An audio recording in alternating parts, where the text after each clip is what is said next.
Buenos días.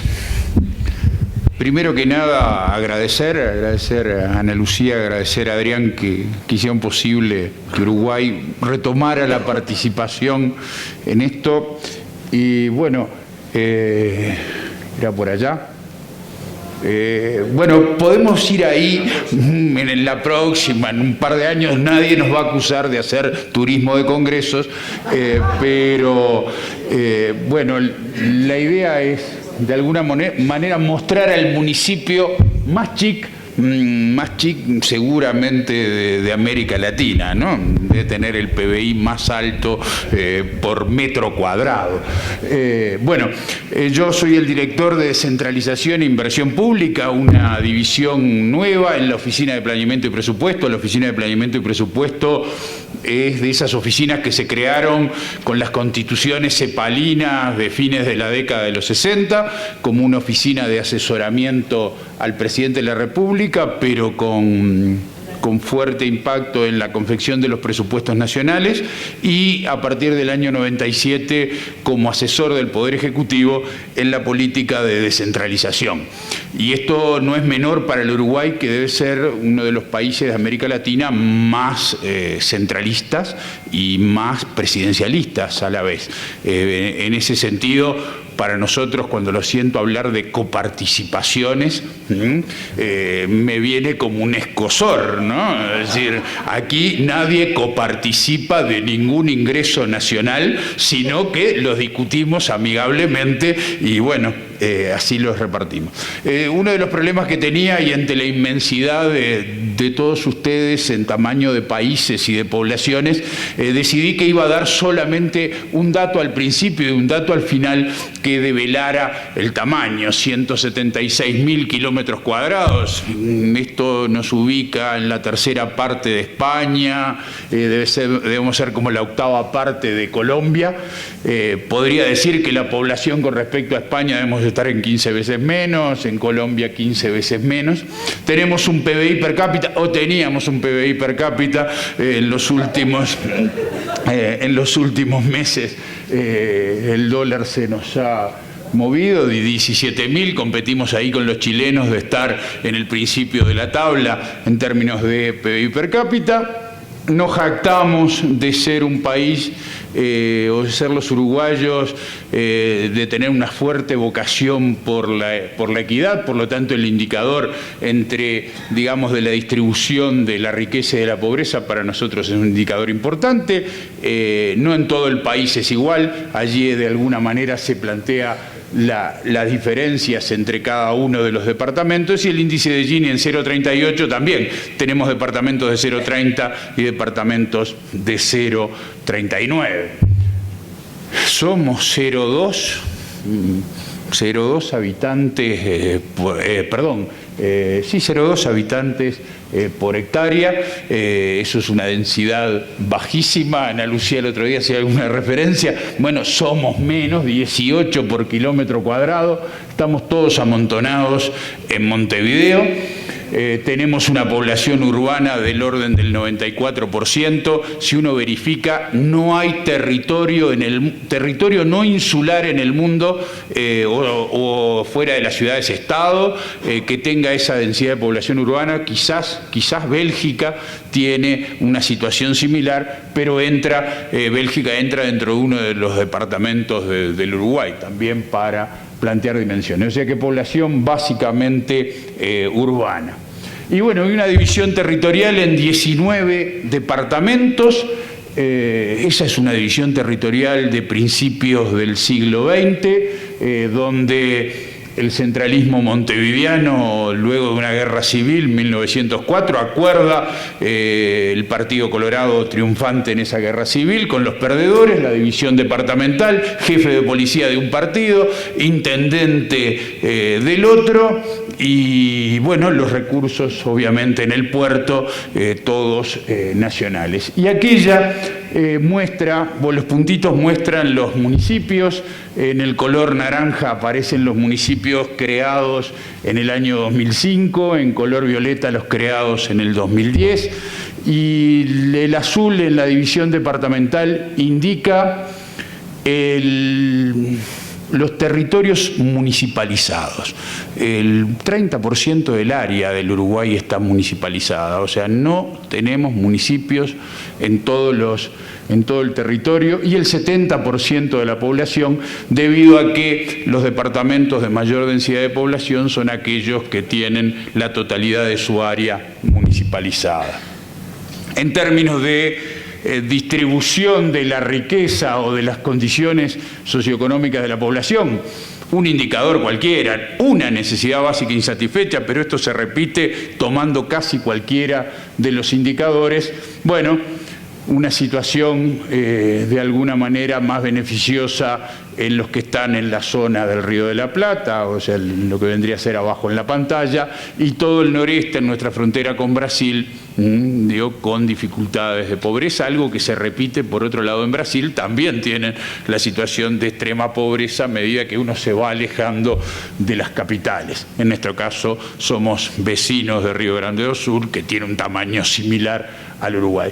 Pero queríamos señalar allí el tema de Montevideo. Lo que aparece allí es la imagen de Montevideo. Bueno, Montevideo es el crisol de la desigualdad entre sus barrios, entre sus territorios, una ciudad de 1.300.000 habitantes, pero donde de alguna manera esos sectores más oscuros van reflejando las distintas migraciones desde el campo a la ciudad para dejar de ser pobre en el campo y pasar a ser pobre en la ciudad. La contribución al PBI por departamento. Bueno, otra vez tenemos que el 75% del PIB está en 6 departamentos y el 5% en otros. Los departamentos del medio contribuyen menos del 2,5% al PIB. Quizás allí el departamento... El departamento de Soriano podría estar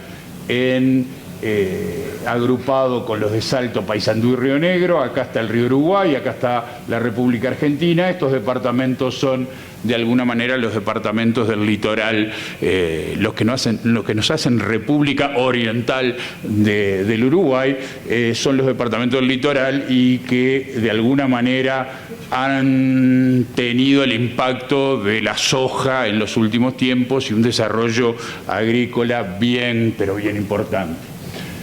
Del punto de vista, ustedes imagínense la dificultad de calcular el PIB en un territorio todavía dividido 19 en un territorio de 400 kilómetros por 400 kilómetros, ¿no? Quienes lo hacen, poco menos que miran el impacto que tiene sobre la economía, empresa por empresa, con secreto estadístico, pero como decimos los uruguayos, en Uruguay nos conocemos todos, así que sabemos, por otro lado, quién es la empresa que impacta de esa manera en el Producto Bruto Interno. Pero en el sector primario, bueno, los departamentos más oscuros son los que aportan más al PIB en el sector primario, y en el sector servicios, obviamente, los departamentos de Montevideo, Canelones y Maldonado son aquellos que, ya sea por razón del turismo o con los propios servicios vinculados con la actividad del puerto de Montevideo, producen el mayor impacto en el PIB.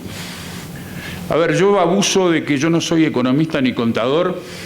Para mí pi es 3,14, no ando diciendo que es 3,14, 15,9, 2,65, con lo cual me puedo tomar algunas libertades. Todos estos datos los pueden encontrar en las páginas web, tenemos el Observatorio Territorial, por lo tanto...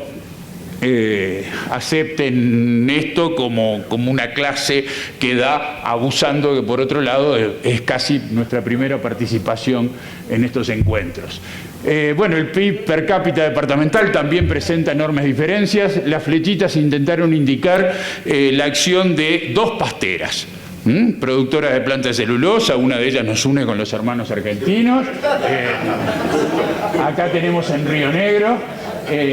Una sola planta está afectando las estadísticas y está distorsionando. Obviamente los vecinos de Río Negro no reciben ese PIB per cápita es simplemente una dificultad estadística. Aquí tenemos una planta que elabora el extracto de Pepsi-Cola para toda la región y otra vez nos mueve la estadística de Colonia, y bueno, el departamento de Montevideo sí es la referencia, donde está acumulado, repito, el mayor PIB per cápita, pero también está acumulado los niveles mayores de pobreza.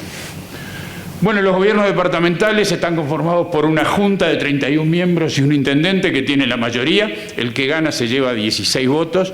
Para lo único que permite los 16 votos, y me estoy adelantando, es para aprobar el presupuesto sin tener que discutir con la oposición y sobre todo para obtener autorización para endeudarse dentro del propio periodo de gobierno. Es el intendente, en acuerdo con la junta, el que delega la mayoría de las competencias que pueden tener los municipios. Y los gobiernos departamentales son los que pueden acordar la prestación de servicios en forma regional con el Poder Ejecutivo. Sin embargo, el Poder Legislativo se ha encargado de decir que esto que dice una ley, otra ley dice que para cumplir lo que dice la ley se requiere otra ley. O sea que todas esas prestaciones de servicios deben ser autorizadas concretamente por otra ley. Y hay un Congreso de Intendentes que es de alguna manera el interlocutor del Poder Ejecutivo con la estructura departamental. El papel de mi oficina, que es el de llevar adelante los procesos de descentralización, actúa como interlocutor del Poder Ejecutivo con el Congreso de Intendentes. La materia departamental, yo creo que lo más importante de decir es: ni tienen seguridad, ni tienen educación, ni tienen salud, ni tienen saneamiento.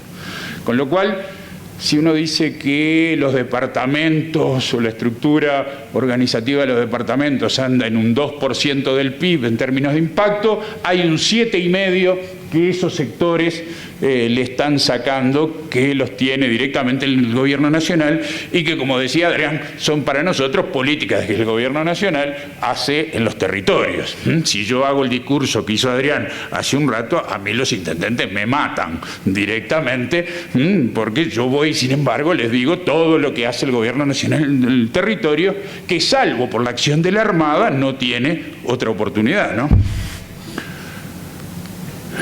La materia municipal, muy reciente, se pueden encargar casi de nada. Pueden cumplir con las normas de señalización y cambiar el cartel de pares siempre que sea un octógono. Se pueden encargar de recoger los residuos domiciliarios, pero la disposición final, ustedes entenderán que 112 sitios de disposición final son algo prácticamente imposible de manejar en un territorio pequeño como el nuestro. Pero, de alguna manera, el intento es que los municipios se transformen en un ámbito bien importante de participación de la ciudadanía y que se vayan, de alguna manera, convalidando en la gestión y que, utilizando la potestad de los intendentes de delegar en los municipios la ejecución, esa correlación de fuerzas entre los municipios que tienen su alcalde, que tienen su población, permite ir asumiendo progresivamente más elementos de la gestión. En términos de fuente de los recursos, los departamentos, un tercio, digamos, la propiedad inmueble. Si es rural, lo fija el Poder Legislativo, esto es, la burguesía vacuna uruguaya se encargó de que no fueran los intendentes los que fijaran el impuesto, sino que fueran el Poder Legislativo, que fuera en Montevideo, donde estaban todas las influencias, donde estaban todos los diputados, todos los senadores que podían ser de alguna manera presionables. En este momento debe estar transcurriendo en la Asociación Rural una discusión del presidente de la República justamente con respecto a la eliminación de una rebaja que tenía la contribución inmobiliaria rural. Los vehículos, la patente de rodados, alrededor del tercio de los ingresos corresponden a la patente de rodados, la cobran los gobiernos departamentales, y después edificación inapropiada, contribución por mejoras, espectáculos públicos son absolutamente menores. En algunos departamentos las tasas, tarifas y precios por servicios, alumbrados, recolección de residuos, espacios públicos, significan o tienen alguna significación del punto de vista de la recaudación. Pero lo más importante es el punto 6, es la cuota parte de un porcentaje sobre el monto total de los recursos del presupuesto nacional. La Constitución de la República estableció que, bueno, que en cada periodo de gobierno, alguien mencionaba que ayer que en Colombia a mitad de periodo asumían los alcaldes y los gobernadores y que el presidente lo hacía en otro momento, el presidente asume en marzo, los intendentes asumen en julio. En 20 días se tienen que poner de acuerdo con el gobierno nacional de cuál es el porcentaje de los recursos nacionales que van a ser transferidos a las intendencias. Se logra en 20 días, si no la discusión sería interminable, pero eso tiene un problema. Le da estabilidad al reparto. Nunca hay posibilidades de cambiar el reparto. Ese reparto se estableció en el año 2005. Luego de una larga discusión, cambió el gobierno, intendentes de un partido, gobierno de otro, se discutió y se dice, bueno, un promedio, la mitad por un promedio de lo que venía de antes, que eran, alguien mostraba hoy del Banco de la República, 500 conceptos por los cuales se hacían las transferencias, se hizo un promedio de eso, y el otro se dividió por necesidades básicas insatisfechas, población, densidades y el dedo. Yo recuerdo esa reunión, después que nos dieron todas las cuentas, nos sentamos, las corregimos y llegamos al acuerdo. Y bueno, y eso es lo que perdura hoy. Simplemente los intendentes, los 13 intendentes blancos, que no son... no blancos de color, blancos de partido, que son de la oposición, nos dicen, bueno, si a los departamentos que son del partido de gobierno quieren darles más, denles más, pero los porcentajes que establece la ley no los tocan, y bueno, y eso funciona de alguna manera así. Tenemos un Fondo de Desarrollo del Interior, un 10% del total de las transferencias está en ese fondo, es un recurso nacional sobre el cual postulan los departamentos con porcentajes expresamente establecidos y una comisión sectorial, le llamamos, de descentralización, 6 intendentes en representación de los 19 y 6 ministros en representación del Poder Ejecutivo, aprueban los proyectos que presentan los gobiernos departamentales para su financiación. Los van haciendo y desembolsamos a medida que se verifica que la obra va avanzando. Los recursos municipales. Esa discusión también, todo ocurre cuando los días que no estoy, esa discusión se está dando en este momento en la Comisión Sectorial de Descentralización, eso le debe pasar a todo el mundo. Es un fondo que se creó ahora, otro 10% más o menos de las transferencias va a terminar significando. Dice que el 10% se reparte en partidas iguales para todos los municipios. Eso viene porque en algún momento, en una negociación que habíamos terminado exhaustos del periodo pasado, ya no quedaba plata para repartir y alguien dijo, nos queda el fondo de los municipios. Y bueno, ¿cuánto gana un alcalde? Tanto, bueno, tanto por 89 municipios que había, eso es el fondo. Y bueno, esa ha sido la base de ese 10% en partidas iguales, un procedimiento científico como cualquier otro. El 75% conforme a criterios establecidos por la Comisión Sectorial de Descentralización. Hoy se está discutiendo.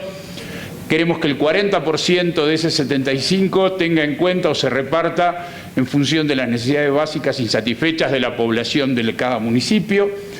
Otro 40% se reparta en función de, o la inversa del capital humano, medido en años de estudio de la población, como un criterio, como una variable, no sé si muy proxy, pero como una variable que nos permita de alguna manera beneficiar a aquellos territorios que tienen más dificultades de aprenderse de los procesos de desarrollo, de procesos de crecimiento, y un 10% vinculado con la densidad, con el criterio de, bueno, un 10% para aquellos que son menos densos que el conjunto y de alguna manera premiar la dificultad que tienen para la prestación de los servicios. Eso tiene una virtud.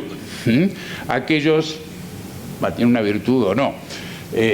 Montevideo, Canelones y Maldonado, que están totalmente municipalizados y que tienen la totalidad de la población, no van a recibir el 80 al 90% que les permitiría, sino que van a estar recibiendo el 50% del total de los fondos. Como ustedes, yo esto no lo puedo decir y tampoco lo escribí, pero como acá hay alcaldes de distintos partidos, también esta negociación en las cuentas 40-40-20 refleja esa distribución para que los números den. Nos hemos negado hasta el momento a usar el dedo. Parece que esta elección de las variables permite un resultado en el cual todos podemos estar de acuerdo. Y luego, pese a que en el 2005 unificamos todo, volvieron a aparecer las partidas. Subsidio para el alumbrado público, pagamos una parte de la tarifa que se le paga a la empresa pública de alumbrado y pagamos una parte por luminaria eficiente. Es decir, a medida que les baja el consumo por cambiar de tecnología, le pagamos por las tecnologías nuevas, aportes para la caminería departamental, un subsidio para la unificación del tributo de patentes de rodados. Según donde empadronaran el auto le cobraban distinto. Departamentos que nadie hubiera empadronado su vehículo decidieron que iban a cobrar muy poquito, subieron su recaudación debido a eso. Bueno, en algún momento se dio la oportunidad y tuvimos la genial idea, y les digo la genial idea para que recuerden un comentario que voy a hacer posterior, sacar una ley, luego de amplias discusiones, hacer un fideicomiso y obligar a todos los gobiernos departamentales, obligarnos de adhesión voluntaria, simplemente en lugar de pasarle el 3,3, le pasábamos el 2,9 si no adherían, adhesión voluntaria, cedían el cobro del tributo a un gran fideicomiso que se transformó en un sistema de cobro del tributo. O sea, en todo el país, por las redes de cobranza que existen, o los bancos, o las tarjetas de crédito, se cobra el tributo de patente a un gran fideicomiso que reparte de acuerdo a los vehículos empadronados, con lo cual se eliminó el estímulo a empadronar en un departamento o en otro, porque la patente que se cobra es exactamente la misma. Pero ese fondo fiduciario se transformó, y hago la referencia ahora, en un gran fondo de garantía. Inmediatamente los prestamistas dijeron: yo le presto a los gobiernos departamentales si me ponen como garantía ese fondo fiduciario, porque increíblemente las calificadoras de riesgo lo han calificado mejor que a todos los departamentos. No miran al deudor, miran la garantía y dicen: con esa garantía le prestamos y nos va a generar algunos problemas de endeudamiento en este próximo periodo. Y bueno, después tenemos un conjunto de subsidios a obras de infraestructura viales, de transporte y logísticas en el área metropolitana. Exactamente, los departamentos del área metropolitana son los departamentos del partido de gobierno. Esa discusión fue dada con los intendentes que dijeron: no nos tocan nuestros porcentajes si le quieren dar algo a los departamentos que son del gobierno nacional, úsenlo para infraestructuras viales nacionales. Allí hay un tema de distribución incorrecta de los recursos, porque lo cierto es que estos departamentos, como antes eran departamentos de la oposición, cuando éramos oposición, estaban castigados en su distribución. Pasa en todas las casas. Alguien sabiamente, hace mucho tiempo, en la Carta Orgánica del Banco República, había puesto que a los gobiernos departamentales no se les podía prestar más que 1/12 de su presupuesto. Los gobiernos departamentales, por lo tanto, hasta que no inventamos el SUSIBE, prácticamente no tenían forma de endeudarse. Iban al Banco República, el 12%. Iban a algún banco privado, les pedía de alguna manera poner o ceder los cobros de las transferencias nacionales, que por supuesto van dedicadas al pago de los salarios. El gobierno transfiere una vez por mes antes del pago de salarios, si no los salarios en los gobiernos departamentales no se pagan.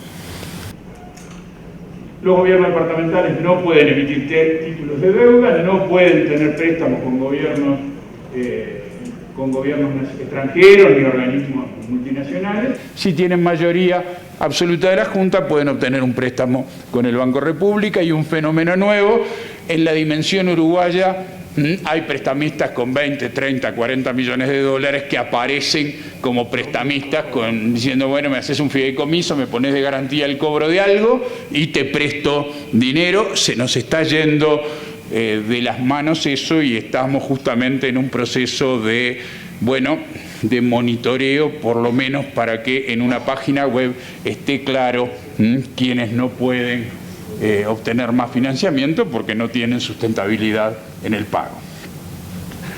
Las transferencias son el 8% del presupuesto, donde ponemos la administración central, los intereses de la deuda del país, que son importantes, subsidios y subvenciones. No están aquí los servicios descentralizados, no está aquí salud, no está aquí educación. Si ponemos salud y educación, la transferencia a los gobiernos departamentales desde el presupuesto nacional pasa a ser del 4%, alrededor de 1,2 puntos del PIB. Todos los gobiernos son más o menos el 2%, incluidas las transferencias. Montevideo es el 36%, Maldonado el 11%, Canelones el 11%, y luego todos los departamentos, independientes de su tamaño, andan alrededor del 5%. Las transferencias han ido aumentando desde 1990 al 2013 sistemáticamente. El número es engañoso. Este número del 40% es para todos los departamentos, pero como la mitad del país recibe solo el 10%, los gobiernos departamentales del interior están recibiendo realmente transferencias del orden de del 60%. Algunos llegan a que las transferencias son el 80% de sus ingresos. Han aumentado del 2004 al 2014, estoy haciendo lo mismo que Adrián, esto es lo que les muestro, 125% en términos reales han aumentado las transferencias. Esto parte no solo de alguna manera producto de la bonanza económica, producto de aumento del Producto Bruto Interno, sino producto del aumento de la eficiencia en la recaudación, pero además un convencimiento del gobierno de una apuesta a los procesos de descentralización que tiene que ser necesariamente reflejado en partidas. Pero como ustedes ven, la partida que aparece aquí es de libre disponibilidad. Y las que van apareciendo con colores son las que se van creando después, y como el deporte es encontrar un motivo para que me des más plata, tengo que decir para qué. Y entonces, voy inventando que el alumbrado, que esto, que el otro. Ahí están los departamentos. Esta es una gráfica donde yo no los puedo identificar porque todos se enojan, pero algunos han aumentado su participación por 6 veces desde 1990 a la fecha, mientras que otros simplemente han logrado aumentarla 1,5 veces. Todos saben después. Y acá está, nadie pretende que lo lea, por los distintos conceptos que se van haciendo transferencias a los gobiernos departamentales. Y la última, que era el motivo o casi la preocupación de todo esto, ahí está el resultado de los gobiernos departamentales y allí está el resultado del gobierno en los dos casos. Aquel expresado como una diferencia entre ingresos y egresos simplemente, y aquí expresado como porcentaje del PIB. Como verán, hay coincidencia. En el año 2002 particularmente, a todo el mundo le fue muy mal, nuestros hermanos argentinos se resfriaron, nosotros nos vino gripe, ahora estamos muy preocupados, Brasil acaba de perder el grado inversor con alguna de las calificadoras y nosotros seguramente lo vamos a perder como consecuencia de eso. Así que, muchas gracias. Y finalmente la conclusión en nuestro país, que los gobiernos departamentales, así como están, con las capacidades de endeudamiento que tienen, no contribuyen mayormente al déficit fiscal y no contribuyen a que la trayectoria fiscal sea insustentable. Así que, muchas gracias.